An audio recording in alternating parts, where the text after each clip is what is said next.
Hello, welcome to Folger Encores. I'm Kathleen Lynch, Executive Director of the Folger Institute. Folger Encores is a new online program that brings plays, music, and the spoken word from the Folger archives directly to you. This episode revisits a Shakespeare's birthday lecture.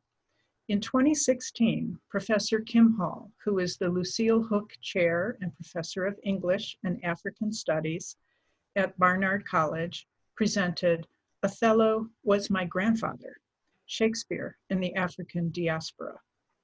In 2016, we were doing a lot of celebrating at the Folger. It was the 400th anniversary of Shakespeare's death.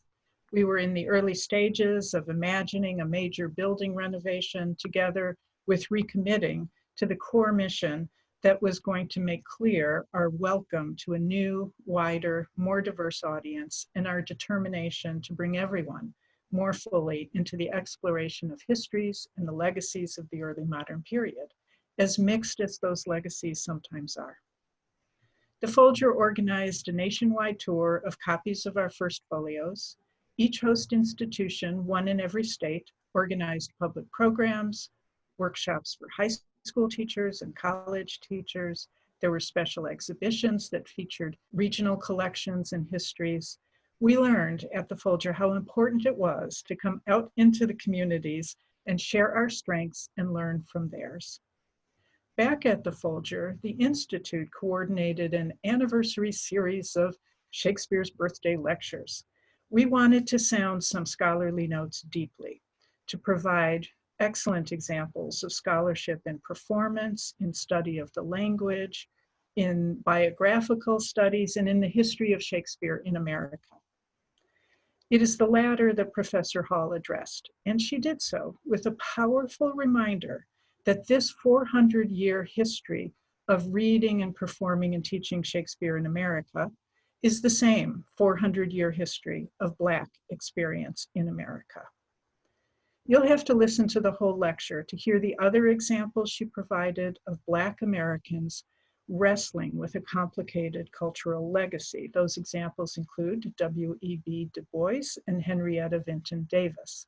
We give you in this episode the third example, where she turns to a contemporary Black man struggling with questions of authority and inclusion in the performance of Othello. It's the example of Keith Hamilton Cobb and the play American Moor. Cobb wrote this play and has performed in it, including at that time at the Anacostia Playhouse in Washington, D.C. This play is now in print, and materials related to several early productions are part of the Folger's collection. So by now, these materials and Professor Hall's analysis of them are both part of the history of Shakespeare in America that she so masterfully recentered for us in that anniversary year. Thank you for joining us for this excerpt from her lecture, and please come back to further Folger Encores.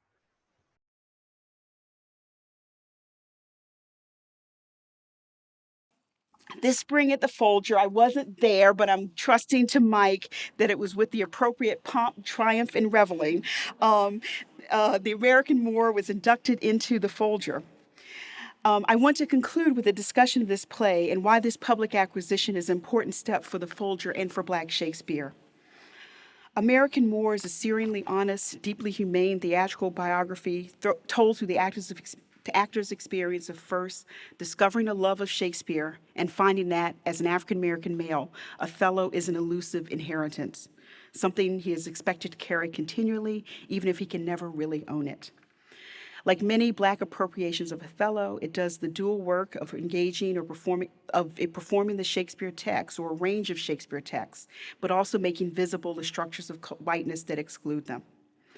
Since Paul Robeson's 1943 debut on Broadway, it is a commonplace that Othello is a Black role, an assumption confirmed by the credits of almost any Black actor. So when I watched American Moor for the first time, I remembered reading the playbill for the famous 1997 photo negative Othello starring Patrick Stewart and performed here in DC. And from the bios, I saw that almost every Black actor in the cast, even the very young ones, had played Othello. So in reading playbills now, I have come to expect that every black male actor has been Othello, just as I expected every New York actor will have a Law and Order episode in their credits.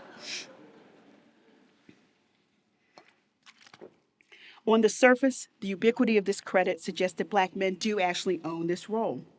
Yet American Moor suggests that, like the acceptance of black people in the U.S., the acceptance of black actors as Othello is entirely conditional. In the tradition of George C. Wolfe's Colored Museum and Ntozake Shange's Spell No. 7, the play turns a politically savvy eye to this question of black ownership of Othello, and more broadly to the ways, subtle and not, the contemporary theater excludes black actors, in the case of Shakespeare reinstating that slash between black and Shakespeare.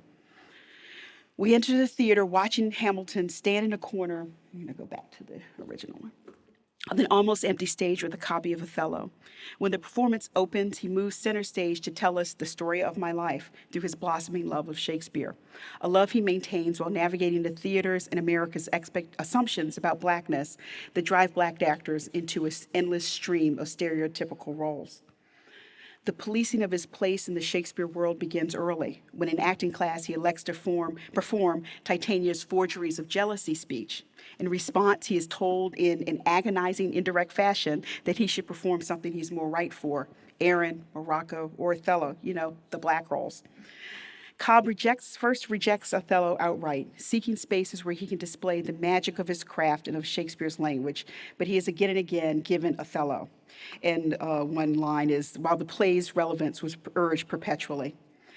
The play gives Cobb the space to perform these denied opportunities. The actor is the ultimate code switcher, nimbly moving from Shakespeare's most eloquent verse, Titania, Richard II, and Hamlet make an appearance, to the multiple accents of New York City's.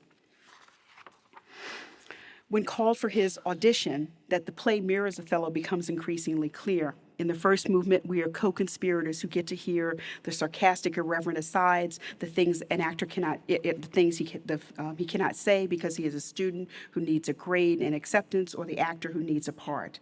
However, in the second movement, we're still insiders and we're still privy to those thoughts, but we're also the Venetian Senate watching the actor make his case to the Duke, who's also the director. The playbill cites Act 5's plea, "Speak of me as I am, nothing extenuate, nor set down aught in malice," but remain mostly in Act 1's moment of tense possibility when Othello rehearses the story of his life in courtship for the Venetian Senate. Othello's position in Venice mirrors the actor's experience in American theater. It needs his power, his confidence, and his physicality, yet is filled with Brabantio's, powerful white men who see him as an exotic who serves their desires, never stopping to consider that Cobb's, quote, "extensive experience as me and your limited experience of folks like me" gives him unique insight into both the character and the play. Hamilton's beautiful writing, the humor, the eloquent outrage propelled this performance. We move from his visceral rejection of kinship with Othello, who is, after all, as I stated earlier, a dupe and a murderer. He says, "I was ashamed of him," to a reluctant embrace, and then the subtle realization that the struggle against Othello and the narrow bigotries of the American theater has given him a profound understanding of the text. His copy of Othello accompanies his journey from curiosity to rejection to love. He hurls it across the stage, abandons it, and then lovingly smooths back the pages and talks to it.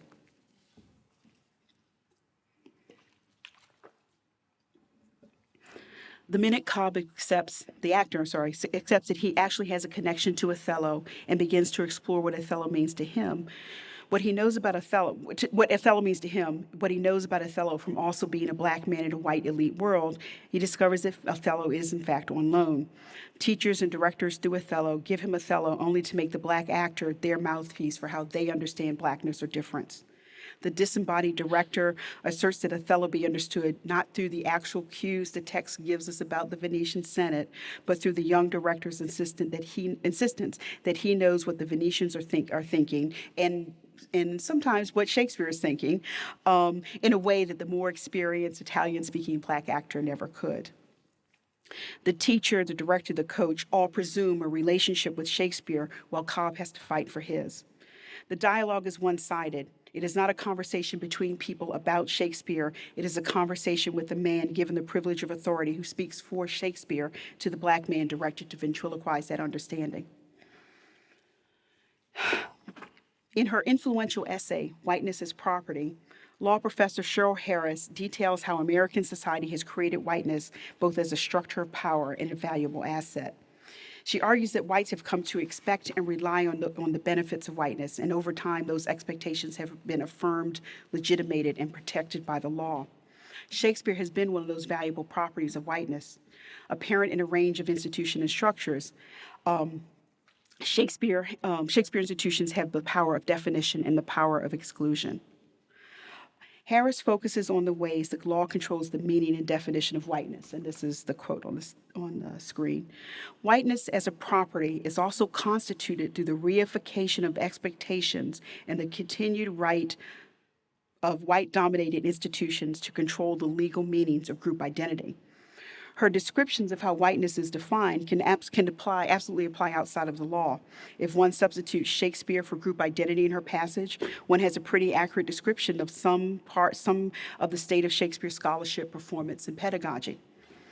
The U.S. culture wars and debates over cross-racial casting here and abroad are all symptoms of the struggle over the right of institutions to control the meanings of Shakespeare and to police or relegate to the margins groups or individuals who assert their own right to define the meanings and uses of the Shakespeare text.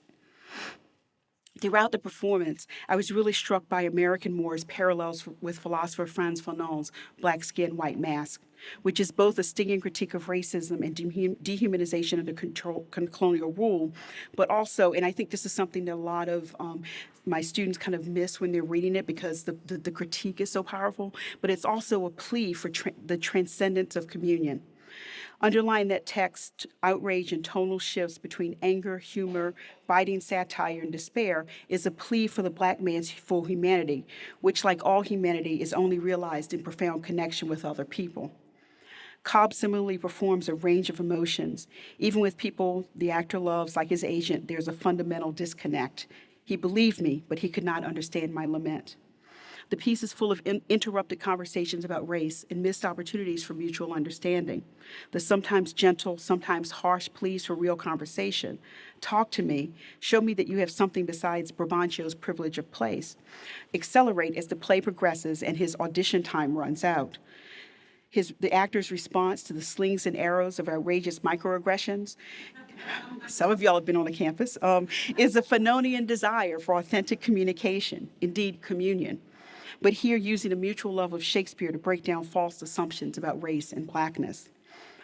The actor seems to say, if I am Othello, then let me tell you who Othello is and who I am. We can figure out this play and the predicament of race if you would only talk to me. The play ends on either an uncertain or a hopeful note. The audience has been swayed, but has the director.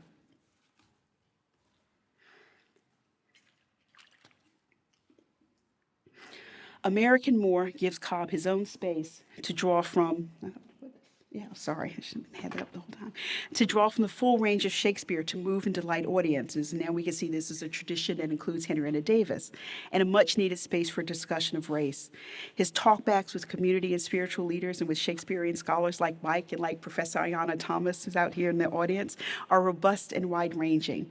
They've covered, the ones at least I've gone to, his interpretations of various Shakespeare plays, the audience's histories with Shakespeare, the economics of the theater, the protests in Ferguson, the Black Lives Matter movement, and the need for community healing. At the first talkback I attended, a Black mother said, I feel I understand my son, his anger, better now. In addition to offering a gripping performance, Cobb is willing to do the hard work of listening deeply and pushing for understanding in the goal of an honest and uninterrupted conversation about race and love. And if I had world enough in time in this life, it means if I had money enough, all of these talkbacks were recorded. They would be and put in the Folger library. They would be part of the current metadata of Shakespeare. To have this play in the Folger is not just to celebrate the wonder of will, which Cobb does magnificently through the many performances of Shakespeare's verse. It is to give scholars a space for thinking more holistically about these past 400 years, allowing Black pain, Black genius, and Shakespeare's genius to sit side by side for future study.